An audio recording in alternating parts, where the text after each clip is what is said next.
Hey guys, this is ZBT Jose coming at you from ZBT Games, and this is going to be something different on my channel. Um, this weekend we had a double feature with Yu-Gi-Oh! And Flesh and Blood. I'm trying to get it to focus. But we played Levia. I was going to play Benji because I just got the Crouching Tiger stuff for that, but I didn't want to play a really combo heavy player hero and then go into Yu-Gi-Oh and play multiple rounds of that because that was gonna hurt my brain. So I just went big beats.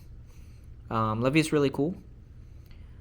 I don't know if y'all do deck profiles or like deck techs, but this is kind of what I played. It's mostly, not mostly, it's some of the pre-con and some of the other cards that I put in there just because I thought they worked better.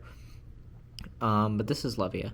So if a card with 6 or more has been put in your banish zone this turn, cards you own lose blood debt during the end phase. That will come up later, obviously.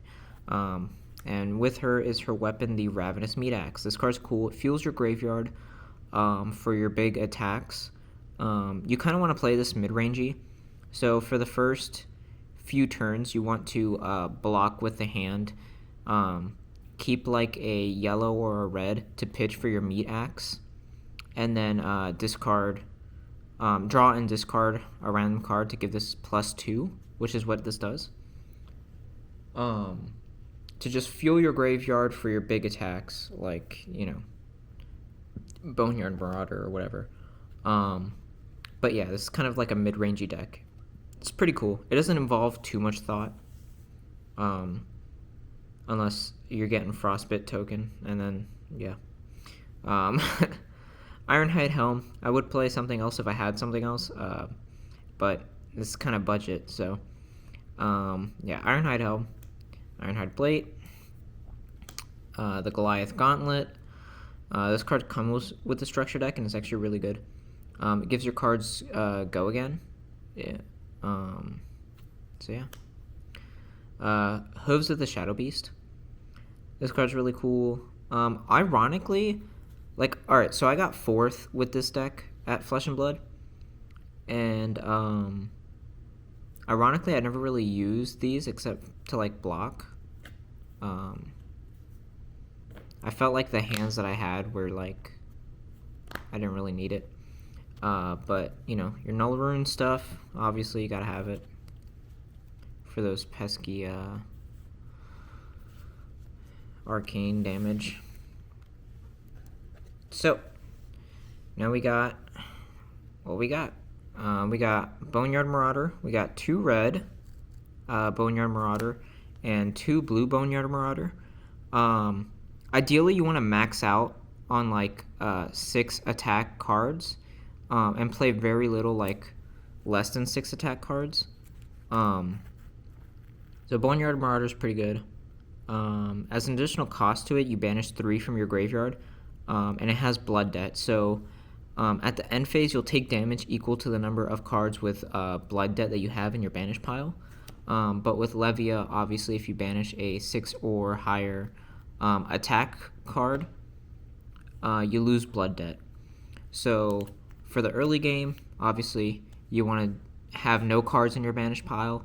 And then when you feel like your opponent is kind of on the back foot a little bit, let's say they have 1 card not in their hand for that turn, you're going to want to start, and you have a considerable amount in your graveyard, you're going to want to start hitting with these heavy hitters. But yeah, it's Boneyard Marauder. You want to play this mid to late game. Then we got, let me put the shiny one up front. We got 2 Deadwood Rumbler red and 2 Deadwood Rumbler blue.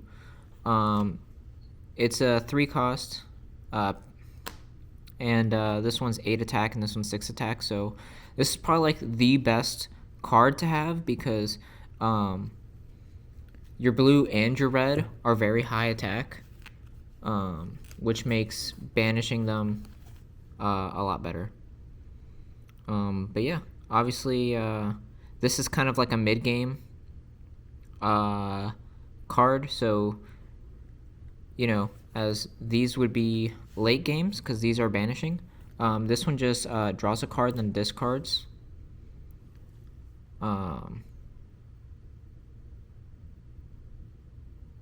It does banish a card from your graveyard if a card with 6 or more was discarded, but ideally you can still play this like mid-game.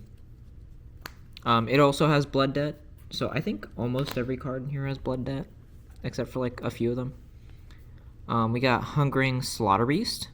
This card banishes 3 cards as an additional cost to play, but it's 7, and then the yellow are 6 attack. So that's pretty cool. Also, the only thing that sucks about Deadwood Rumbler is it can't block for anything. But Hungering Slaughter Beast, the yellow and the red are very high attack, so you like this. It also costs 2. Dreadwood Screamer, it costs 2 to play. We got 6 attack. Oh, let me put the shiny one in front. 6 attack, blocks for 3. Then we got 2 blue Dread Screamers. Also cost 2. Attack 4, blocks for 3. But if a card with 6 or more is banished, it gains Go Again. So that's pretty cool. Kind of like the only card that gives you Go Again. Next is a card that I don't like in the deck, but I can't think of anything better to play. Mainly because I'm not too familiar with this game.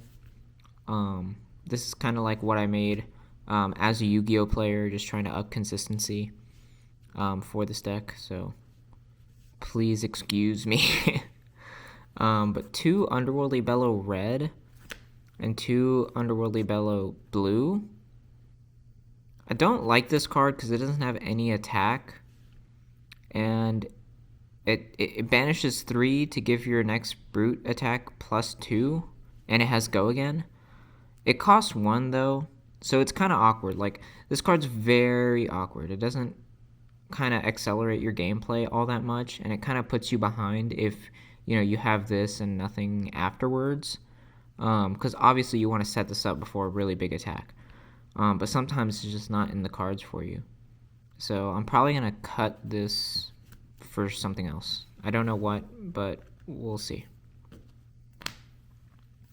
Next we got Endless Mod red.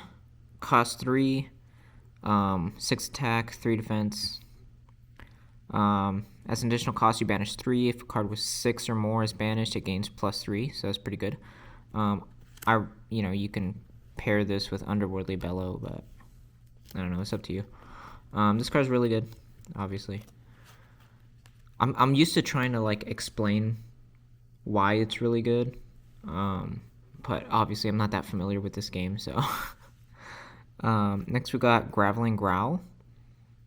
This card's pretty good. It's not that great, like, so this card's good in conjunction with like the Mentor. Or like if you were to banish a card first, but it's not cards that you're really banishing first a lot. Or I guess you could, you know what, I never even thought about that. You could pair this with the Underworldly Bellow, because it banishes 3, and then you can play this, because the only way you can play this is if a card with 6 or more was banished this turn. So I guess, and 7, 8, 9, so it'll hit for 9. It's pretty cool. But yeah. Next is Bare Fangs. I was playing the yellow for this, but I cut the yellow because I didn't want that many less than 6 attack with this deck. But Bare Fangs is actually really good. It draws a card and discards like your meat axe, so you can play this, mid or early game. It costs 2, so it costs as much as your meat axe, but it hits for a lot more. I think this card's really good.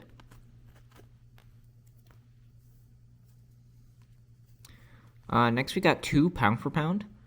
This card's crazy. We pulled a box of Monarch like right before we played, so I was able to play Pound for Pound. It costs 3. whenever you play pound for pound, if you have less than your opponent, less life than your opponent, this card gains dominate.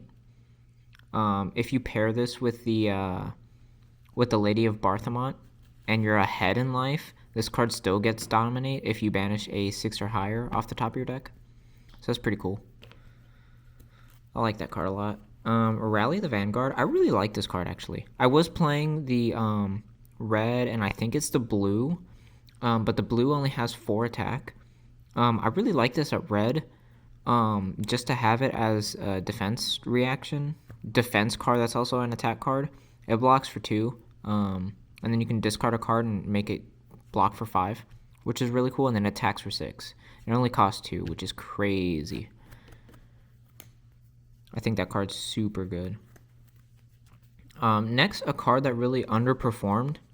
2 Ghostly Visit. I thought this would be really good, like early game, but it's not. Every time I saw it, I just didn't want to play it. It didn't, like, I don't know. In theory, this would be good, because, like, you can always hit for 4 from your banish pile. But I don't know. Yeah, I'm not too sure about this one. Next we got oh, that's 2 cards. 1 Writhing Beast Hulk. I think I should play another one of this instead of just 1. It gains dominate if a card is banished with 6 or more, and it costs 3 cards to banish out of your graveyard. But it's really good. I don't know why I'm not playing any more of this, honestly. Oh well. I'll play another one of that, because that card's crazy. Pulping costs 2. Red. It draws a card and then discards a random card, and if a card with 6 or more was discarded this way, it gains dominate. So like your meat axe, but it gains dominate instead of +2. And it gains go again if they block with 2 non-equipment cards, so that's pretty funny. Next we got Consuming Aftermath. This card's really cool. This card came in the pre-con, I think. This card's really cool. If it banishes a shadow card, and it's not like the rest of them were like banish and discard random cards. This one is you discard or you banish a card out of the graveyard. And if you banish a shadow card, it gains dominate. So why would you not play this? Next we play, I think the Mentor is really good, actually. It clogs up your arsenal, but you're not really wanting to arsenal that many cards except for this card. Maybe your Rally to the Vanguard, but this card's really good. I don't see many people playing this. At the start of your turn, if this card's face down in your arsenal, you may put it face up. And then whenever you play an attack action card, you can banish the top card of your deck. If the banished card is 6 or more attack, it gains dominate, and you put a lesson counter on this card. And then if it has 2 lesson counters, if it has 2 or more, it doesn't have to be 2. Usually I just like keeping it with the lesson counters on there to give my shit dominate. But you put Levia's specialization card face up in your arsenal, and then you shuffle your deck. So the card that you're arsenaling off of this is the Soul Harvest. This card costs 6, but it pitches for 3. And as an additional cost, banish 6 cards from your graveyard, and it gains +1 for each card with Blood Debt that you banished. And then if Soul Harvest hits a hero, you banish all cards from their soul, and they lose life equal to the number of cards banished this way. So against light characters that want to fuel their soul, this card's crazy. Against everybody else, this card's mid at best. So obviously, if I'm not going against a light player, I'm just going to keep Lady of Barthamont face up my arsenal. And then, like, hopefully draw this card to just pitch it for something. But yeah, in theory, late game, this card's crazy. This card's a crazy finisher. But obviously, it doesn't end up that way all the time. Next, we're playing Convulsions from the Bellows of Hell. I think this also came in the precon. This card's really good. I find myself actually wanting to go into this a lot more. But it's a blue for cost 2. As an additional cost, you banish 3 from your graveyard. If a card of 6 or more is banished, the next attack action card you play gains +1 and dominate. And this card has go again. Also blocks for 3. This card's actually really good. I like it. 1 red blood tribute. Obviously you opt 3 and then banish the top card of your deck. So you can feel this. So like, I'm actually gonna like. All right, so I'm playing 2 blood tributes, but only one of them is red. I only own 1 red blood tribute, but I would play 2 red blood tributes because this card's crazy. If you cannot, like, let's say your blood debt's getting really high, and you have spent all the cards you need to banish for Levia, and like it's looking like you're not gonna banish for Levia this turn, you're gonna take a lot of damage. Blood tribute, and then banish one of your 6 or higher attack cards. This card's a crazy lifesaver. You're not using it to like up your consistency. You're literally using this so you don't die. That's the only reason why you would play blood tribute. But yeah, this card's crazy. Play 2 red, not 1 red, 1 blue. Yeah. With that, that was the deck profile of Levia. Let me know if you guys want to see more of this. I want to record some games too. So let me know if you want to see that. And yeah, that's it for me. Peace.